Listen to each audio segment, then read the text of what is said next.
In April 1995, musicians, friends, and fans gathered at the Highlander Folk School in Tennessee to celebrate the memory of Ralph Rinzler, champion of American folk traditions.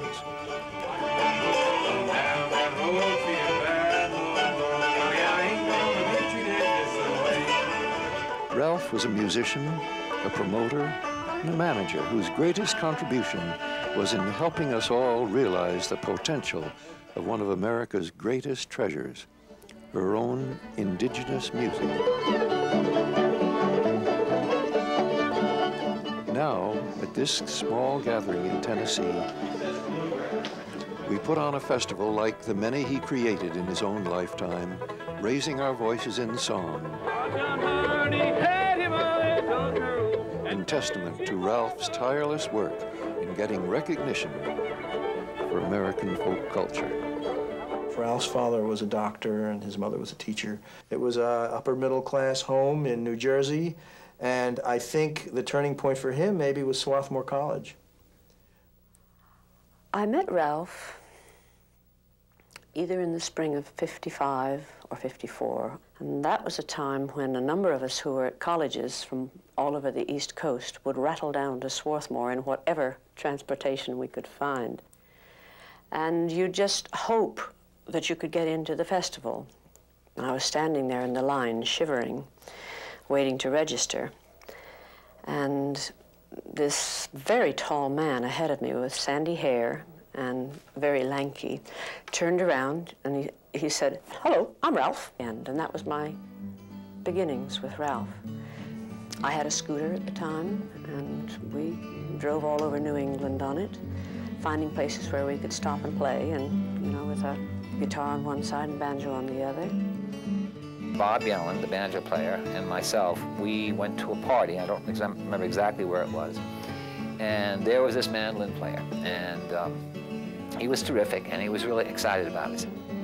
We started picking and getting along real good, musically and personally. And we said, we need another person for the Greenbrier Boys. We know you, would you be interested? And he was very interested. This was Ralph Rinzler. That's when things really just started to happen for us.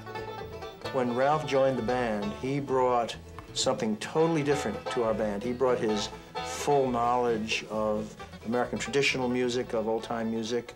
He, particularly with John, but they would spend hours listening to records and finding the material that ultimately gave the Greenbrier Boys, if we ever had any kind of a different sound or flavor or appeal to northern audiences, that's what did it. And it was mainly through Ralph's efforts that that happened. In 1959, we decided to go to the Union Grove Fiddlers Convention in Union Grove, North Carolina. I went in, and there was this crowd of people standing around this old-timey banjo player. I asked one of the people, I said, who's that? And they said, Tom Ashley.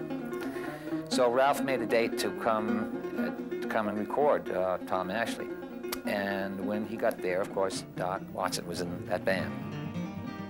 He came back sometime later and said, John, I have discovered a guitar player that the world is not going to believe.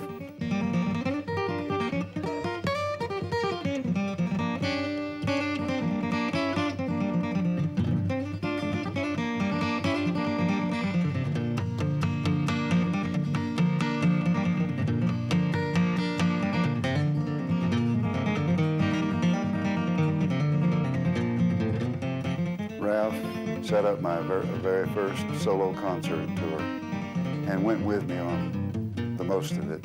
I was scared to death, but he'd encourage me, you know. Stage fright about killed me, but Ralph made it easy. All he did was see that the sound was right and encourage me to do what I naturally would do, not to try to change it or fancy it up, just to play it like I always did in the old-time way. Simply and down to earth. And he said, they will accept it. And you know, they did. I fully believed in what the man was doing. He just said, we want to get the old-time music heard. It may not sell, he kind of laughed, may not sell a dime's worth, but We want to get it heard by people who've never heard it. We want to take folks back to their roots, where the music came from, if you will. He was, except for my son Merle and my sweet little wife, Ralph was maybe the best friend I'll ever have in this world. He was getting involved in the revived Newport Folk Festival as a board member, and both he and Mike Seeger had a lot to do with bringing a lot of the traditional artists to the Newport Festival. They just had one big stage and one big audience. We said to George Wein, people want to get close to this kind of music. It's not big band music. Why don't you have a whole lot of things going on during the daytime? We'll call them workshops. And he put Ralph in charge of organizing the daytime workshops. There'd be 5, 10 different things going on at the same time. So if you wanted to hear some American Indian singing, you go there. If you wanted to hear some Slovakian dancers, you'll see them, they're over there. And children's songs over there, and some blues over here, and some gospel over there, all at the same time. After a year or two at Newport, Ralph went down to Washington, D.C., and under a man named James Morris, I believe, they started a performing arts division of the Smithsonian Institution. Ralph told me that when Ripley was made secretary, his first orders, his very first thing, he said, you know the statue of Smithson that faces the museum? Turn it 180 degrees. This institution is going to reach out to the American people now. And that was a fundamentally important decision, and Ralph helped the Smithsonian do this with the annual Folk Life Festival.